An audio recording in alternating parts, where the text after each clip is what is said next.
Hello, everyone. Happy Friday, folks. Happy May. Crazy that it's May already. It is. But thankfully, we're not too hot here yet, just rainy and dreary. I know. I just hope we still have a spring. We don't go straight to 110 or whatever. We probably will. But yeah, a lot happening in the streaming space this week.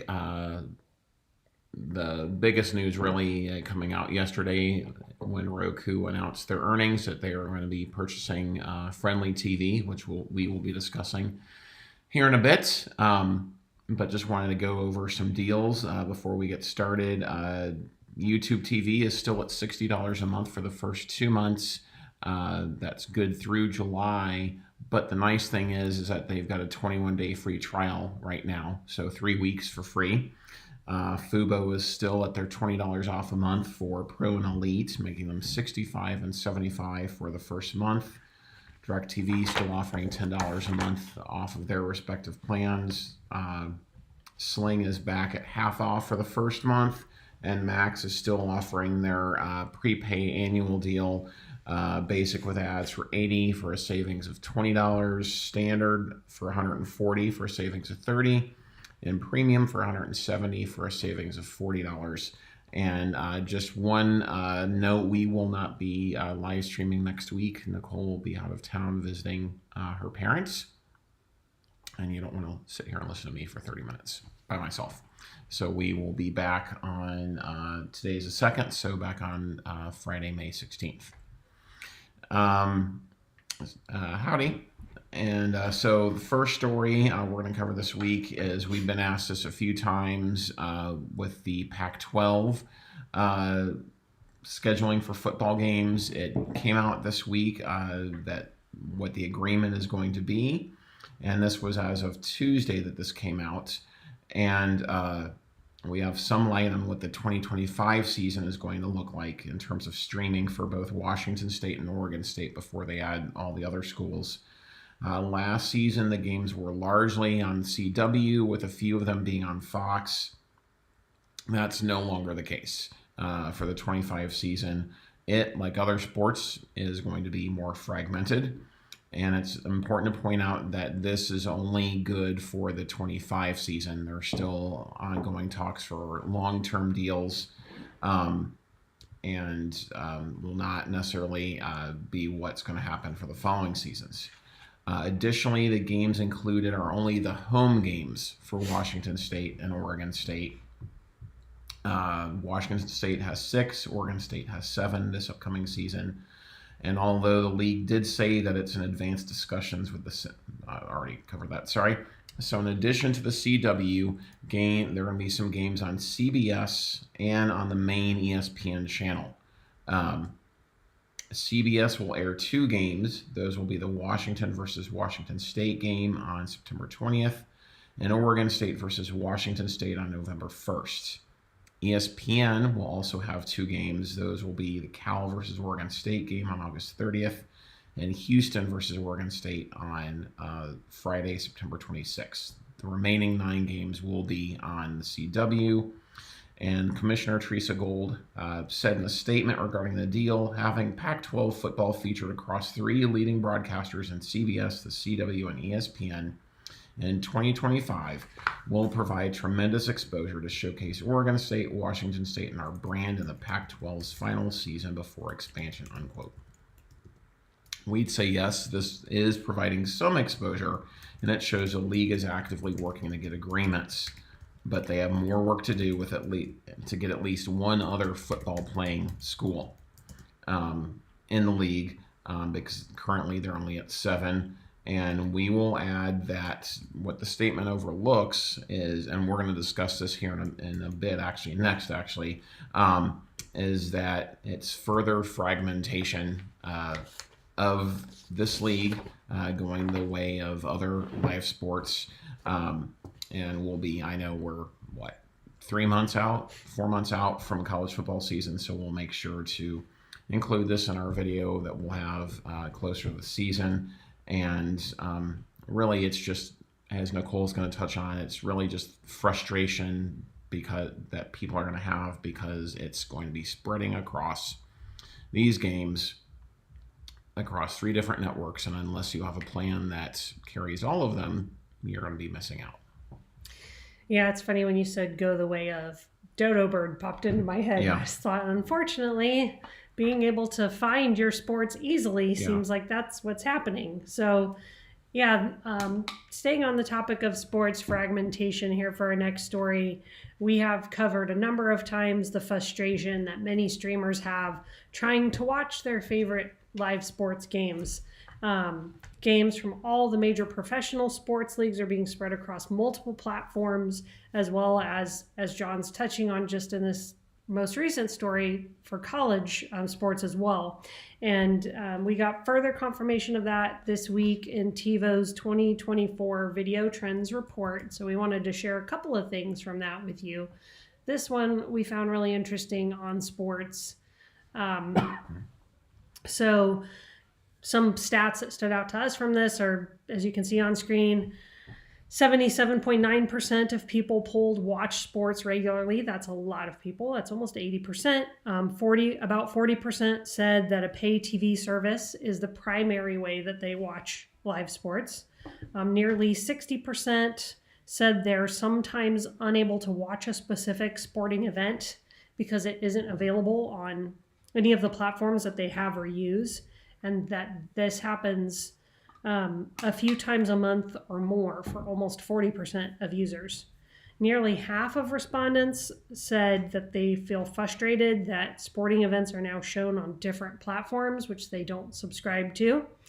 44% say it's a hassle to figure out where to watch their favorite sport. 38% said they'd be willing to pay extra to watch their favorite sport.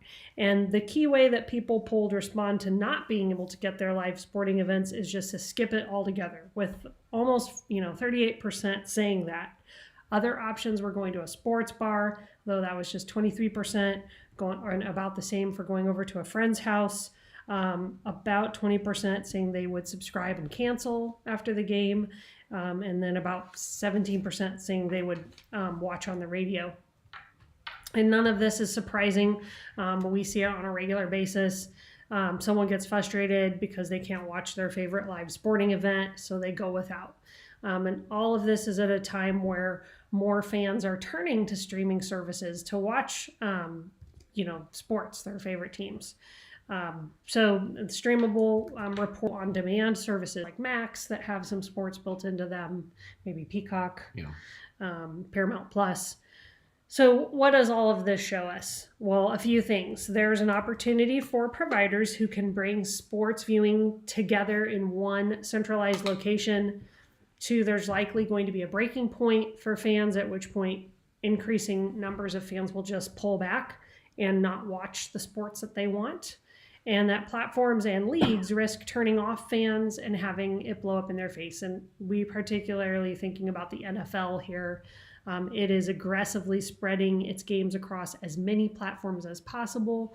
And if you watched the NFL draft last week like we did, you saw this as they had considerably more international inclusion, which is great, but it will most assuredly result in more games being on different platforms. And I mean, Netflix came to mind for me right away because of their international reach, but I'm sure there's other ones they'll look to. Yeah, and it's nothing new because we talk about it regularly, and we hear comments from people, from viewers and from our daily life, people just frustrated because they want to watch their game or their team, and they don't know where on earth to go find it. And we're seeing that, in the chat. It's just frustration, and they broke what on one hand didn't necessarily need to be broken, aside from the horrible cost and contracts. And as someone said, the toothpaste is, and high level execs from NBA, NHL, and MLB are all going to be present, but not the NFL.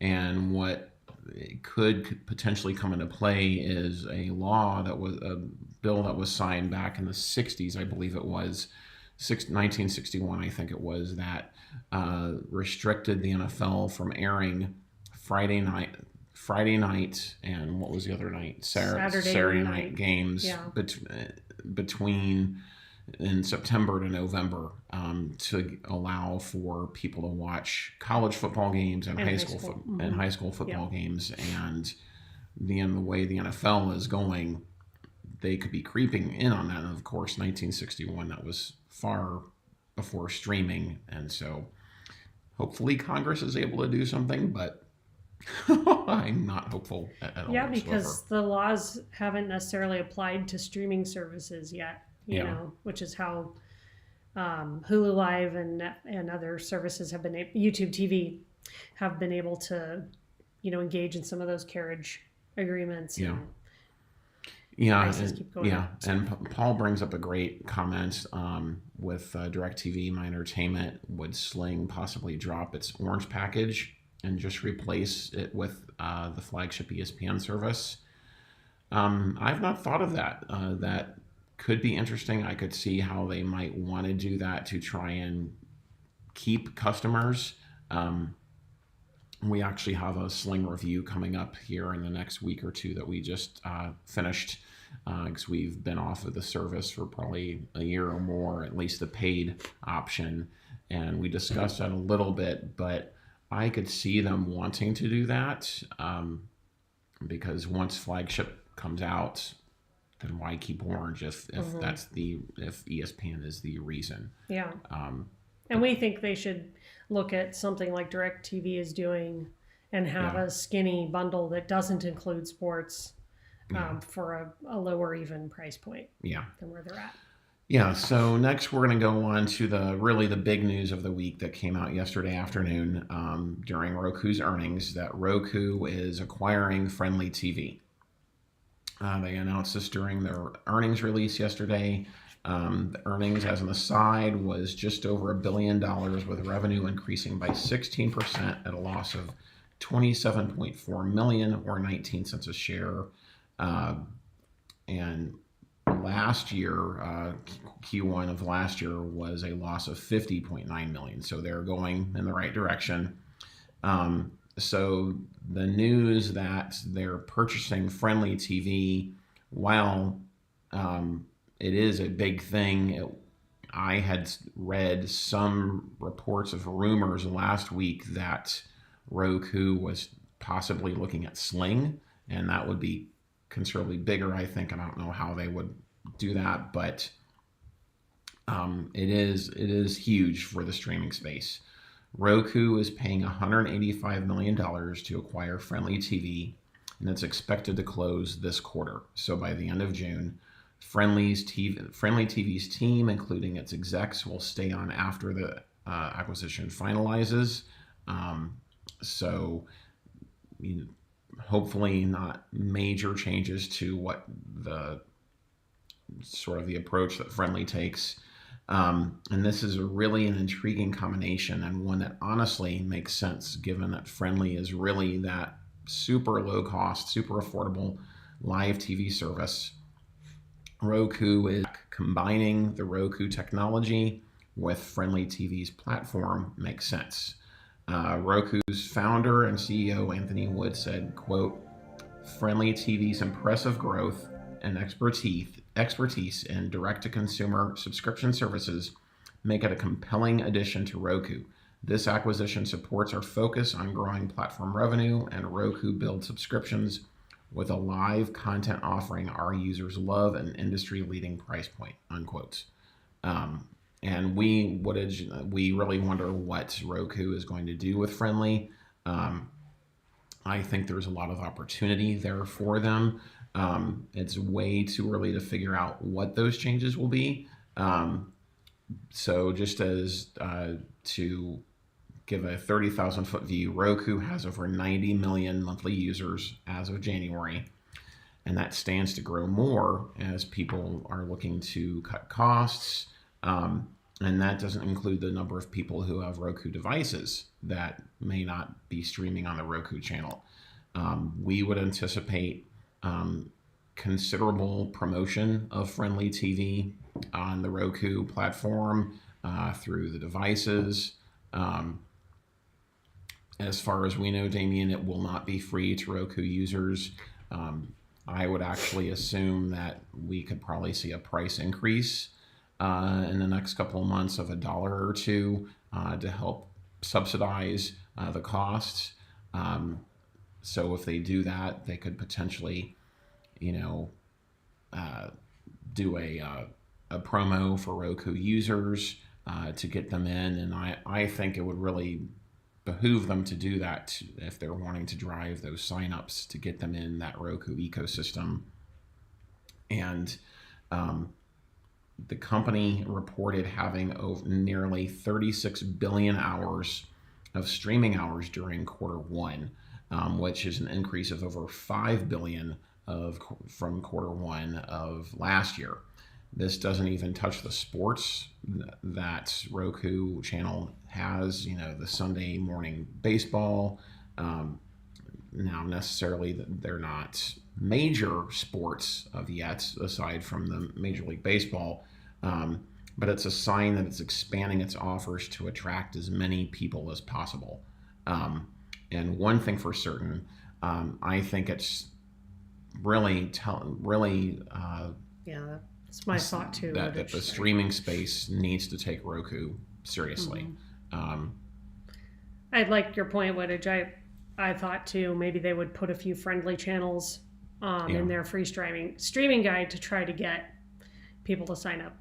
Yeah, and Roku isn't Google, who has YouTube TV and YouTube, obviously, but I think it's really time to start taking Roku seriously, and if they work this right, it could be really a boon for them. It could really help them, I think, and good for users, because I think there's a natural crossover in terms of general content types that you can get on the two. And we're really intrigued to see how it plays out in the near future. Yeah, and they've done a lot of educating too on how to incorporate your locals through an antenna, especially into their TV sets. So I think one of the points in that TiVo report was that people are increasingly using just smart TVs to stream. So this could definitely be an opportunity for Roku to take a little more of that streaming market. Absolutely.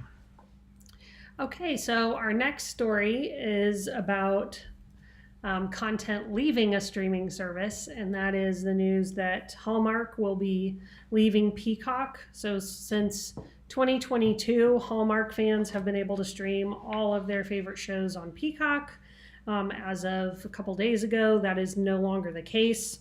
Hallmark said, quote, "As Hallmark has since launched its own standalone streaming service, Hallmark Plus, we evaluated how each of our services provides added value to our subscribers, and to that end, the decision was made to sunset Hallmark programming on Peacock," end quote. And to me, that just sounds like they're seeing more value and trying to get signups to their service as opposed to whatever Peacock was paying them to put their content on its service. And that may not be good for Peacock. We know we've talked here about how they're struggling. So it's not good that content is leaving them. But bottom line is to get everything on the Hallmark channel and Hallmark Movies and Mysteries, you will, absent like a cable or satellite subscription, you're going to need to subscribe to Hallmark Plus. And yes, I know people who still watch Hallmark, if you can believe it. People I know and love. Yeah, we get forced to when we visit my in-laws for the holidays. Yes, and I'm regularly asked, "Did you see the latest Hallmark movie?" No, Mom, I didn't, because I don't have cable, and even though we have Peacock, it's not my thing. Just for maybe around Christmas time, I'll watch a couple. But anyway, the pricing for Hallmark Plus is currently $7.99 a month, $79.99 annually. They do offer a 7-day free trial. Some perks come with a subscription that could make that price worth it. And just a note that originally the app was called Hallmark Movies Now, but it was rebranded last fall to Hallmark Plus. If you don't want another service, if this matters to you, then you can sign up for Hallmark Plus through Prime Video. Also, some streaming services will carry this as an add-on, so you don't necessarily have to get Hallmark Plus and pay for it through Hallmark Plus. Alternatively, there are a lot of live TV streaming services that carry the channels in their plans. Sling is one of them, but you do have to use the Lifestyle Extra add-on for $6 a month to get it. And Philo has it too. Yeah, Philo has it for cheaper.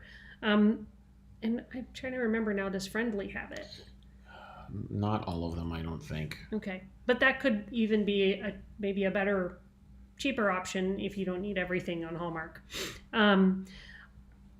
This was a compelling value ad for Hallmark fans on Peacock. So it'll really be interesting, like I said earlier, to see if this leaving has any measurable impact on Peacock's subscriber numbers. And given that streamers want centralization of content, it's understandable that this would just be frustrating for Hallmark fans. Yeah, it does not appear that they have it. Okay. So. Yep, John was just checking Frndly's channel list, and it does not look like they have it. Thanks for doing that, John. Yeah, and Paul, thanks for bringing that up. Yeah, I did read last week or so. Yeah, recently that Local Now has dropped PBS stations on their service, and yeah.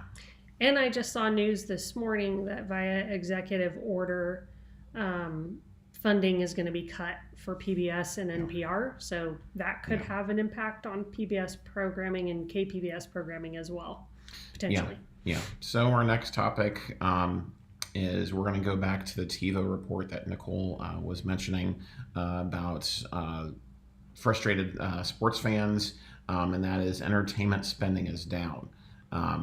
Another key finding from the TiVo report that we are spending less on entertainment, and they're meaning basically just strictly TV, that we're spending $20 a month less than we were a year ago. So this was, the report came out that was for Q4 of 2024, so through the end of last year, saying that Americans spend just over $157 a month on entertainment compared to $177 at Q4 2023, and down from a peak of almost $190 in 2022. So a decrease of $20 a month year over year. And a few key findings from this report is not everyone analyzes their spending, which is one of the best ways to keep your spending down. Roughly 20% analyze it every few months, and 25% check it once a year, and almost 35% don't plan on evaluating their spending at all, which is an increase of 6% from last year, or from end of 23. And reviewing spending doesn't really vary across income brackets, from lower income brackets to higher ones. People all say they review on some sort of regular interval. Price hikes, you'd think that price hikes were the number one reason why people cancel the service. It came in a second, just slightly losing out to people saying 17% said that they'd cancel because they weren't using it enough. 16.9 saying that because the service had raised prices, the service enough. And I would say if you can't remember a time that you've used a service in the last month, it's probably time to get rid of it, especially given that there's no contracts and there's no benefits of staying. You're not losing anything typically. And interestingly, there's a growing acceptance of ads. And many of us that watch, many of our viewers hate ads. We work in the advertising industry. We don't like ads. It's a growing number of people seeking out ad-supported plans, which really isn't surprising given that it helps save money since they're typically lower cost. 76% of respondents said that they're tolerant or prefer ads, with 67% of those saying they prefer them all at once or up front before a program starts. That's what we prefer. Max typically does that unless it's for something older. We would prefer that. And many say that personalization of ads is one way the ad experience could improve. And from TiVo parent company, Variety too is helpful.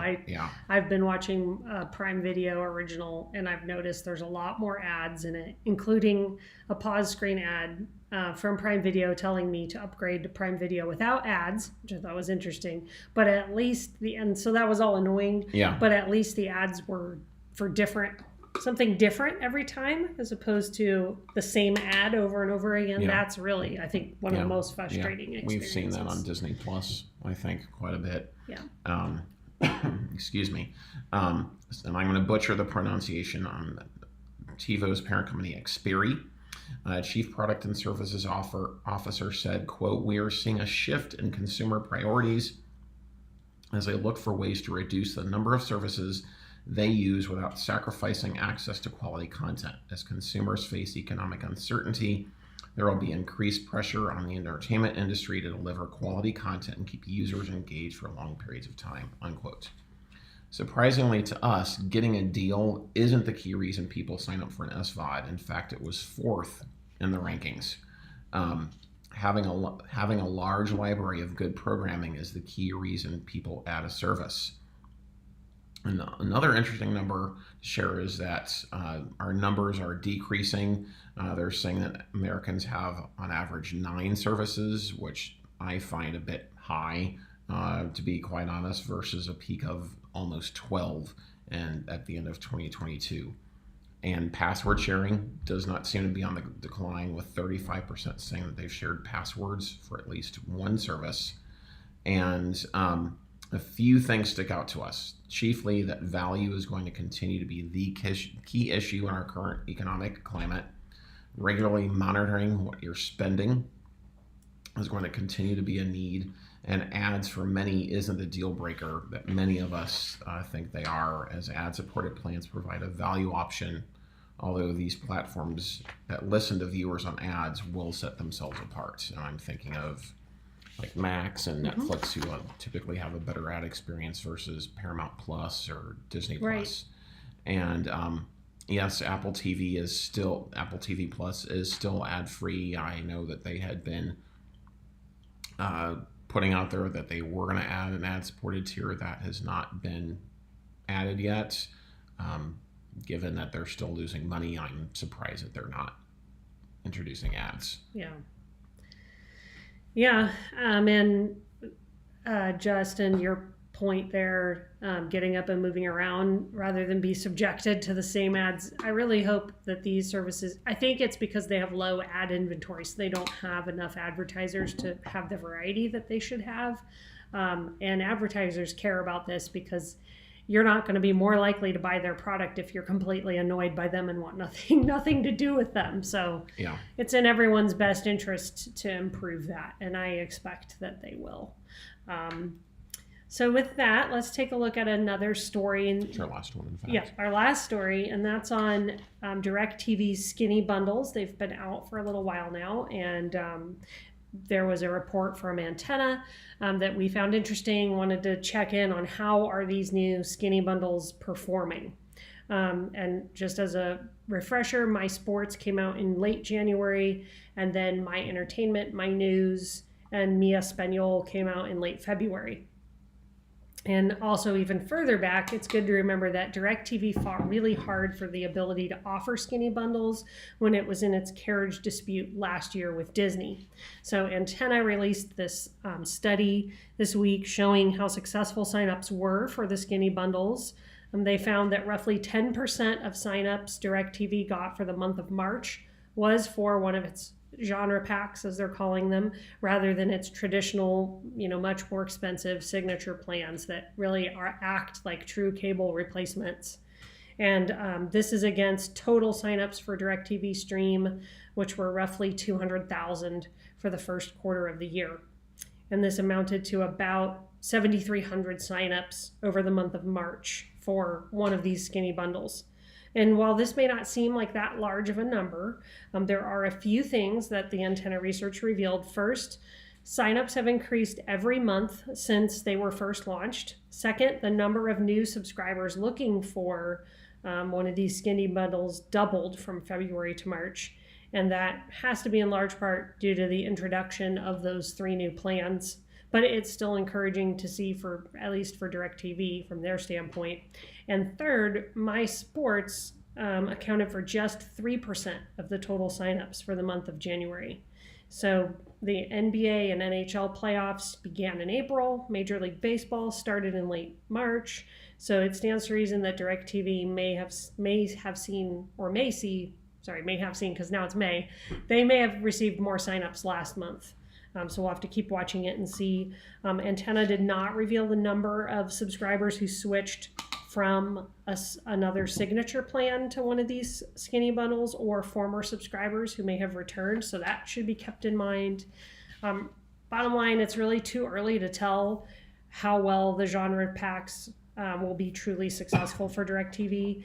3 of the 4 have only been around for 2 months. And we are not fans of the pricing on My Sports, but the other 3 are solid options, with My Entertainment really standing out. But it does make us hopeful. The reason we do like these signups is that we're hopeful that it could mean more skinny bundles on the market across services in the near future, aside from the sports one that is slated to come out from Fubo later this year. And that also makes us think about Venue. Venue was not a perfect platform. It didn't get you all major sports, but it would have gotten you about 55% of major live sports. Some people saying that number could have gotten as high as 70%, but it really was trying to be one spot for people to get as much as they could on sports for a relatively affordable price. Venue was not successful, but they did hit that nerve of what TV viewers want, and that would be a solid value that reduces frustration. So, time will see if DirecTV and others are able to serve consumers in that way, as there is a huge market for it. Yeah, for sure. And you brought up Fubo. They announced their earnings this morning, and they were generally positive. They were profitable. Their subscribers were just over 1.8 million versus 2 million earlier, but with football season ending, that's expected and was in line with their estimates. Their CEO was asked about the sports skinny bundle. He said that they are still anticipating it being launched by the beginning of football season. And to answer your question, Paul, about wondering if the DirecTV sports pack will get popular during football season, I would anticipate that it does, but I really think a key part of that is going to be the pricing of the Fubo plan and what they're able to include in it, because he said that they're still actively working on what channels are going to be in there. Right now, all that he really confirmed was ABC and ESPN, and what the pricing will be of flagship. If Fubo is able to come in and has a compelling channel selection and is able to come in, $5 or $10, or I don't anticipate $20 cheaper, but $5 or $10 cheaper, they could undercut DirecTV. And if flagship is a really compelling option, I think that's going to cut into it. Mm-hmm. But that aside, I think it will probably grow in popularity for the football season. Yeah. So interesting times in the streaming space, for sure. For sure. Yeah. Something to keep watching. Yeah. And just as a reminder, that's all we have for this week, guys. Thank you to everyone for tuning in. Just as a reminder, we will not be here next Friday, since Nicole will be out of town visiting her parents. I will be at the beach, Lord willing. So. Yes. And I will be here taking care of ringleading teenagers. But anyway, thank you everyone for tuning in, and have a great couple of weeks. See you, everyone. See ya.